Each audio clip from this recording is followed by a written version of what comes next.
to the report. We have the report. Good morning, everyone. Hello and welcome to Opposite You the Genius. It's me against the music today, so happy Thursday to everybody. I am super happy if you are awake because we're sort of kind of not. And I have Liz Caruso and Michelle Bruno with me today. And today we are going to be discussing a lot of things in a very short time. Ultimately, what the focus here is we want to discuss how you are going to tackle audience engagement, virtual events in 2023 and beyond, because we are still scratching our heads on like how we're going to do it. So our lifeline today is the one and only Liz Caruso, because Texie Talk is coming up. Very appropriate. We are also in collaboration with Notified on this session because they just launched their benchmark report for virtual events, and it is full of information and tactics and just ways of how you could take your virtual experiences as well as audience engagement. So we have a lifeline, and then I want to say we have a life report, and we're going to try to marry the two. And Bruno, I'm going to send it over to you because I haven't had enough coffee yet. So, Liz, looking at you, girl, you're focusing on attendee experience this year. I'm wondering why you chose that topic, and noting that you have a live version of Texie Talk Global and a virtual version. So that's kind of a two-part question. Why are you focusing on attendee experience, and how are you doing it with, sort of two channels at once? So I think the reason why we're focusing on attendee experience is because I was thinking that as people are going back to events more and more, I think we are only given a very short window to prove to our attendees that we learned some lessons in the pandemic. And I think what attendees are looking for is a great event experience. They are not going to just keep going to the same old events. And we've talked about that on so many episodes here. And so really thinking about what does it mean to design around the attendee and not design around our sponsors and not design around the format that we've had every year, just because that's what we've done in the past. So really thinking that through. And so the theme is experience, but then all the different sessions are really diving deep into like topics like psychological safety and neurodiversity and, yes, we're going to talk about technology, of course, because it's Texie Talk, but like, what does it look like to just flip an event on its head and rethink it? And I was just having a call yesterday with Storycraft Labs, and they were like, you really should just do a session on what you're doing and why you're doing it. Because they kept saying, so what are you doing for like registration? And I would say, well, so we're not going to do what everyone else does. We're going to do this. And they were like, oh, interesting. So really trying to rethink what that looks like. We were actually going to do a hybrid. We've switched it to virtual only, particularly because with COVID and flu and all these things going around, I just really didn't feel like, and also costs are ridiculously expensive. I didn't feel like we could do what I wanted to do from an experience standpoint well in person at this point. It's hard when you're trying to keep people like a little distance, and in New York, it's not going to be warm here in November. So we actually decided to go all virtual. And how we're doing is constantly evolving, but really thinking through, we were talking with Storycraft about their experience profiles, really thinking through like who is coming to your event, how do they want to experience it, and how do you build around that so that you can give everyone that you're targeting at least a great experience. So one of your headliners is like the banana baseball guy. Yes. I don't recall his name. Forgive me. What's his name? Jesse Cole with the Savannah Bananas. Yes.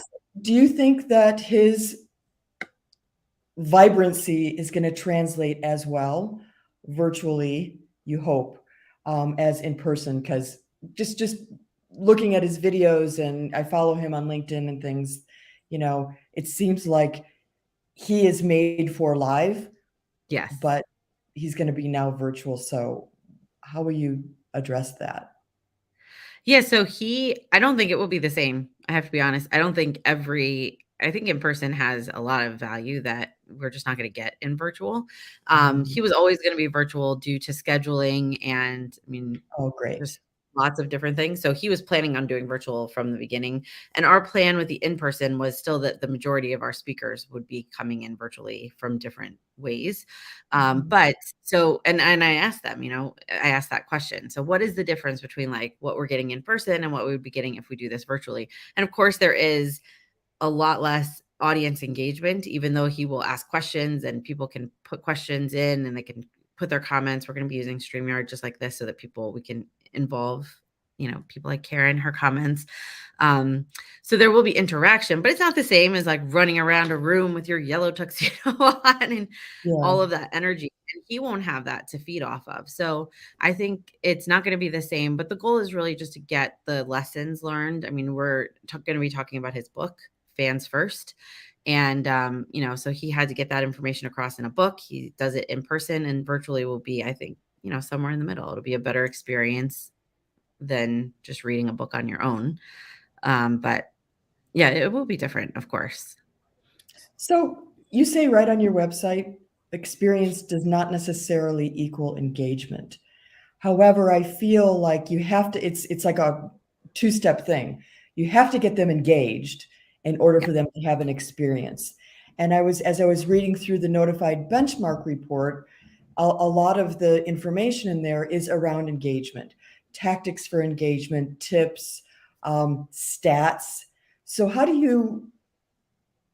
they're marrying those two things together. Where do you stand on the experience versus engagement thing?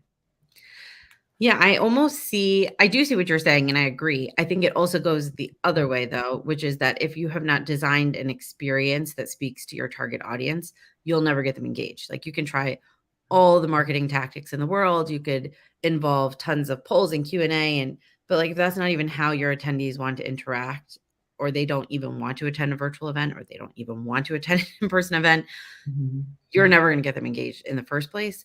And I also think experience it covers a lot more facets than engagement. I think at least the way that our industry has been using the word engagement, it's been people look for metrics like how many seconds were people's eyeballs on the screen if it was virtual or hybrid. And does that really matter?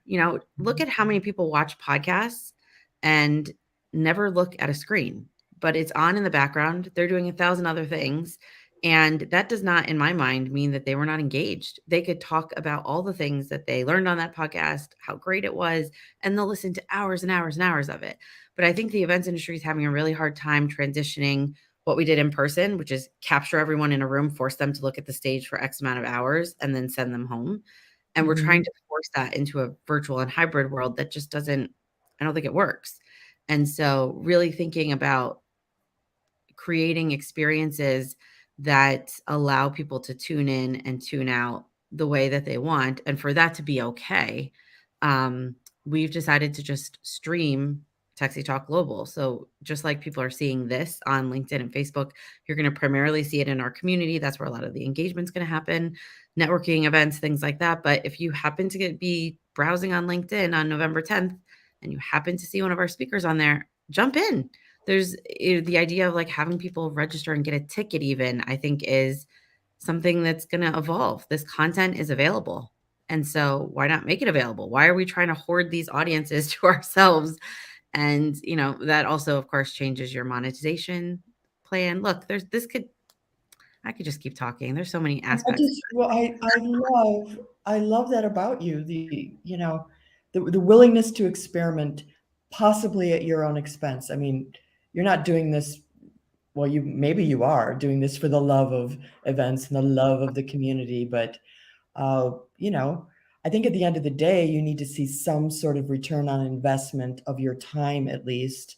So I love the fact that you're just like willing to, go for it, experiment. But speaking of the multitasking, I'm talking about you, Dahlia, the multitasking queen down there.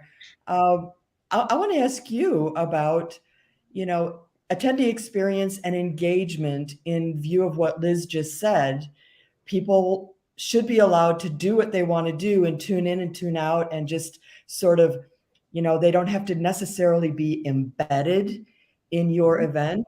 They could maybe just be in the background and take what they want and give what they want when they want.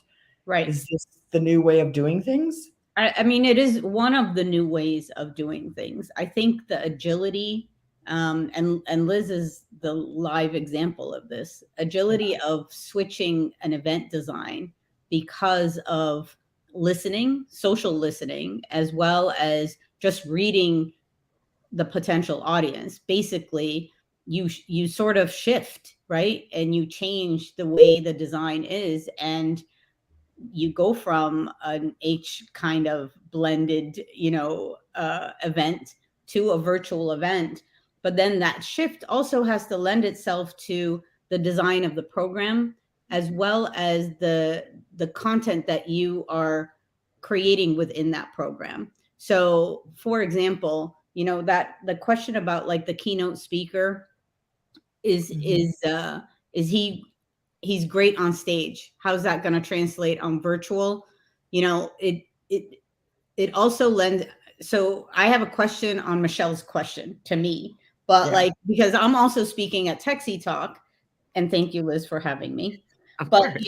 The whole idea is the speakers have to be as agile as Liz is, meaning that onboarding is going to have to be very, very different for the speakers. The agility and the expertise here is not about the book or subject matter expert or the slides. It is about how you are going to turn that audience into an engaged audience. That means you might have to take 10 million detours from what the session was going to be all about. And you know what? There are some speakers that cannot do that. They have to stay on track with their 300 slides. They have a script in mind. They have notes, and they're not able to engage the audience. They're not able to. I mean, Bruno, you've seen us three do this. You and me have done this, where we're like, okay, slides aside, and whoever put the slides, they're like having a heart attack. Oh shit, there she goes off. By we mean you. Yes, exactly. But it's like, oh, and then let's throw a poll up and let's do this, or let's and the other audience that we're engaging, which Liz is also always great at engaging, is the virtual audience, those influencers, those that are listening in on a LinkedIn, on a Facebook, on whatever, and they're just piping in. They just went out, took a picture, had a question, and fired up their own social media post. And it was all based on like maybe 2 minutes of attending a session at Texie Talk. So there's going to be a shivot where the content, I'm not going to use the P word. You and all your words. I think that means, Dahlia, you're saying shit on your pivot. I did not say shit on the pivot. I meant shift and pivot. It's shiveting. So the shivot here is, how do you keep the audience always on their toes and wanting to see what is next? So if they're multitasking, they'll take a look at their second screen. If they're taking their dog for a walk, let them pause and say, ooh, that was awesome what was said. Let me share that out, So you always have to keep them guessing. If you keep to a set of speakers, a set of voices that are very, very predictable, or a set of sessions that is just vanilla, guess what? Don't do any events for 2023. Take a siesta, step aside, and then, come back when you are ready to do something different with your content and those that are delivering the content for you.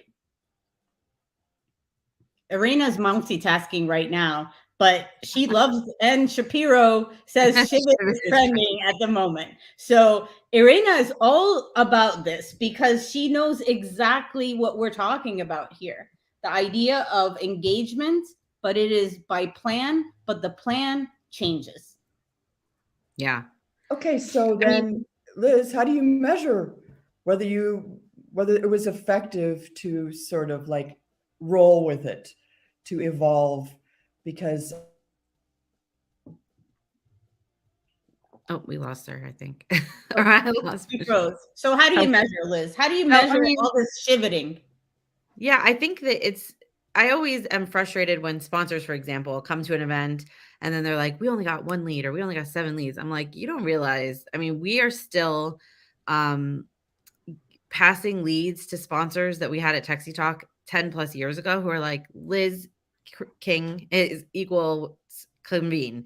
Liz King equals Bisabow. Liz King equals, and I mean, people are we just got hired this year for a Bisabow management contract from them. They were a sponsor many years ago. And I think on the organizer side, we also have to think about the long tail effect of the relationships that we're building and the content that we're sharing. And again, not so much about, I have to have 200 attendees. They have to sign up. They have to give me their email address. I'm then going to do this and I'm going to put them in this funnel. Like what if, and I know this is easier for me to say because Texie Talk is really, it is my little baby, my love project. And I don't have to make my whole living off of that. I do plan events, so, but why do we have to own our audience so much? On podcasts, serial podcasts, we're not necessarily like putting these people into a funnel and selling them a product, but they're still very engaging and they're still very successful. And you see them up on the charts. To me, success is when people are talking about your event. It's when they are using the kinds of tools that you're using because they liked the way that you did something. It's when they are changing the way that they've done something before because they were exposed to an idea that they thought, I could do that, So I think it is hard to measure. And I think the other thing is you have to put out your content in so many different ways. Like after this event, we will have the recorded sessions available on video. We will have audio only. We will have kind of what we're doing. We do this for our monthly calls, almost like the Cliff Notes. It's just notes written by an attendee as they were listening to it. So there's like lots of different ways that people could listen to that content. And so you'll have to measure lots of different things, so if we put our audio only out as a podcast series, then we'll be able to see the listens to that as compared to the people who watch it on video. We'll be able to live stream those sessions again in our community one-off throughout the year so that people could catch just one session instead of having to sit through 3 days of 2.5 hours. So it's a lot of measuring. But I think data is important, but I always caution our industry to remember that we're bringing people together and building ideas, and that's not always an instantly measurable thing. In fact, I think it's mostly not. So, I measure success by the fact that Texie Talk has been around since 2010, and somehow people still keep coming, and people like Dahlia and you keep speaking at it, and they roll with it, and we're still going. So hopefully that means something. But I do think, and this is a question for the two of you. You guys are both serial event attendees. You love events. Would you say, and maybe not, but would you say that you're more critical of events post-COVID in terms of what they're doing, how they're doing it than you were pre? And I think you both you're generally pretty critical anyway, because you have great ideas, but I might have been can go first. Yeah. More critical before? Yeah. No, I think I was as critical before as I am after. I'm always looking for ways to do anything better. Yeah. And frustrated by the fact that despite all our efforts, they usually look the same. So that's where I weigh in. And Dahlia I don't know how you. Yes, I do know how you feel. Yes, Dahlia. you do. It's always about that change. was a lie. That was the beginning of a lie right there. Yeah. So I don't know. You hear me vent all the time. What happened with the Corona coaster is this is not about us being critical. This is us, the trio here, and everybody in the chat loving what we do so much that we want it to be a mind stamping experience. What we get frustrated with is when things don't change fast enough. Yeah. or when, you know, where the content is yet still vanilla. No, Rachel, that's not Christmas decoration, honey. It's Halloween. And the thing about this is, you know, did we become more critical or more? We've always been critical as a industry. That's why, you know, our industry events, God love them, we're the worst audience for them, because we can nail them to the wall on absolutely everything, from coffee to hallways to aisles in a show floor to, you know, speakers, anything like that. But the beauty of this is right now with the Corona coaster, we've gotten spoiled. We've gotten spoiled because of the amount of content, because of the amount of, or the intensity that event organizers want to plan big and elaborate, and LEDs and this and that. I mean, we came from the zoo of the shows, which in the biggest show ever, which is IMAX, right? Like everything was given to us, and yet we become critical because it's like, no, I want this to be this way. It goes back to, how do you know your audience? Like Liz knows her audience. Like, you know, this is going back to not only designing the best content or the best experience. You're not going to please everybody, but it's also how you promote. And in my mind, you know, if, and the notified benchmark report has a couple of examples of like pre-event marketing in here. It's truly how you market this experience, how you're setting those expectations, how you're setting expectations not only for the audience that will always come to you, Liz, or the new audiences that say, who is Liz? And I'm like, are you kidding me right now? Like, you know, what are you, like, living under a rock, for example? In all due respect, but like, yes, I do say that. Or it's for the new, like, you know, sponsors uh, or even speakers where they're like, well, what's in it for me? Well, okay. So this is where the marketing, I think, also is under a laser focus here, and needs to be criticized more than anything. The trio here, and I would love to hear from everybody that's reading, how many emails do you get in your inbox for like, this is the event that you cannot miss? This is the event that is going to make you smarter than I don't know what, you know.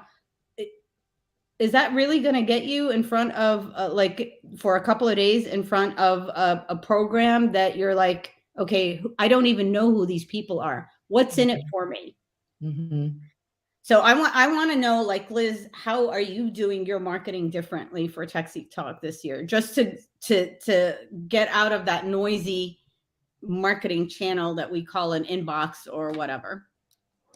Yeah. So in the past, we have been like promote long in advance, frequently. We've always strayed a little bit from tons of emails, or at least I like to think we have. In we would swap in like a lot of social posts because people can catch those, and it's not as annoying, in my opinion, to see those as it is to see them in your inbox.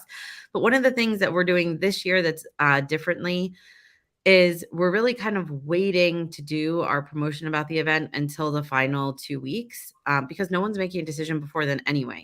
So we've put out some promotion in advance from months ago that have the dates. The website has been up. The speakers are on it. The agenda's there. We have been sharing it, you know, where it makes sense once in a while, but really our promotions are going to be focused to the last 2 weeks. The promotions are going to be focused around content and around the experience profile. So with Storycraft, we have this little quiz that people can take to figure out what kind of experience, what kind of person they are. Basically, they could be a seeker, they could be a creator. And then we're doing all this work with them to tag the pieces of our agenda for the types of attendees that would really like those sessions and those types of networking experiences. And so then we're going to design. So let's say you take the quiz, you become a seeker. All seekers will get an email that's like, hey, thanks for filling this out. this is the stuff that's happening. If you're not going to come for 3 days, come for these 3 sessions, because these are going to really be speaking to you. So focused around, again, as you said, who is attending and what do they want from it, but then also from the content. I think sometimes, especially with the kind of content, I've definitely heard the feedback that people look at my agenda and they're like, why'd you do that? And so wanting to share a little bit of why I feel like psychological safety is a really important topic, or neurodiversity, or why are we talking about hybrid, but we're not necessarily having its own session on virtual anymore? Like there is some thinking around it. So we'll do some of that as well. Well, and it's an interesting stat on the Notified benchmark report is that 68% of registrants register 7+ days prior to the event. We see that, right? I mean, we do that. I do that all the time. I think I do it like 72 hours prior to the exactly. Just like, with all honesty here. But I love the idea of you are personalizing the content. You're not wasting someone's time and trying to sift through the program and to say, what am I going to miss? What's in it for me, etc. Like, imagine those event organizers, and Bruno, this is what you criticize also, that still have virtual programs or even face-to-face programs that are like 8 hours long. Boom, boom, boom, boom, right after another. And it's like, why the hell would you do that right now?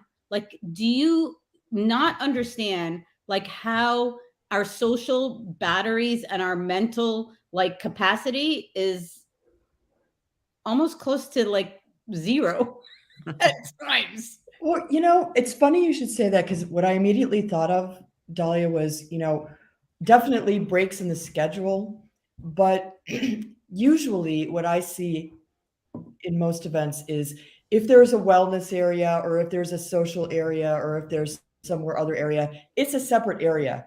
It's not really embedded in the flow of the event. It's like, okay, if you need to take a break, go to the wellness room. Why don't they build those breaks right into the schedule? Like right now, everyone needs to go to one of these 3 opportunities, and it's embedded in schedule at a glance. Like, stop what you're doing, go be well, go regenerate, then come back in an hour and do this.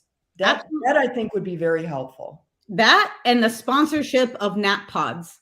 We have the Nook pods. Yeah. Those are like amazing, where it's quiet. You can have conversations. The Nook pods that we had at IMAX were always full and always like people were there to mingle and to meet each other and so forth. So it was like a safe haven for it, but it was also to escape. And so like a pod area, and this speaks to attendee experience, just sitting in there by yourself, maybe with some low music. You're not sleeping, you're not with someone else, you're just kind of like, I don't know, meditating, your own personal space. I would love that. Yeah. So an idea, and Karen has awesome ideas as well. So those are coming in. But even on a virtual side, if you have the opportunity to do breakout rooms or like lounge areas on some of these platforms and put different types of music in it, or like, or even prompts. So you come into one breakout room, just make sure that you have incense with you, or like, a place at your own home in front of your, like in your own workspace, do this, bring a cup of tea, whatever. And you can be with other people. You do not have to say a word. Well, I mean, I could see it structured so that, okay, whoever follows the profile, the attendee profile, experience profile, that they want animation, they go to here to this room and DJ graffiti's there. If you're someone like me, where you want to go, and just sort of zen out for like 10, 15 minutes, go to this room where it's a calm, a meditation coach or a Zen Buddhist priest. I don't know, something like that. But I love the tagging of people, and especially with virtual, you can send them to different experiences. And those things you can definitely measure. Dwell time in those rooms is a really good metric to understand. And you don't have to like do concurrent, like Dahlia was talking about 8 hours a day. Ours is 2.5 of content, but we're also going to do networking breaks that are like in the morning and some in the afternoon and one in the happy hour time. My team likes to remind me that people actually like to close out events with happy hours, which I'm always like, peace out, people. I'm I gotta take it out. Exactly. But not only different times, but like it doesn't have to be concurrent when you're virtual.